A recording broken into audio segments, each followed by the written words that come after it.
In today's video, we take you through our step-by-step process of cleaning and restoring this adorable Dooney Bourke East-West Slouch shoulder bag in white with British tan trim.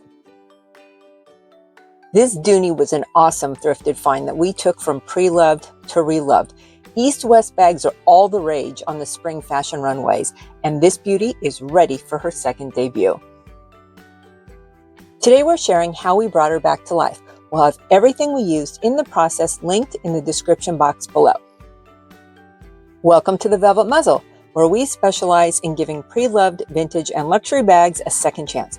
Some of these treasures we keep for ourselves, while others are available for purchase on our website. This bag is currently available in the shop on our website at thevelvetmuzzle.com. Be sure to like and subscribe so you know when we share a new pre-loved restoration. Enjoy!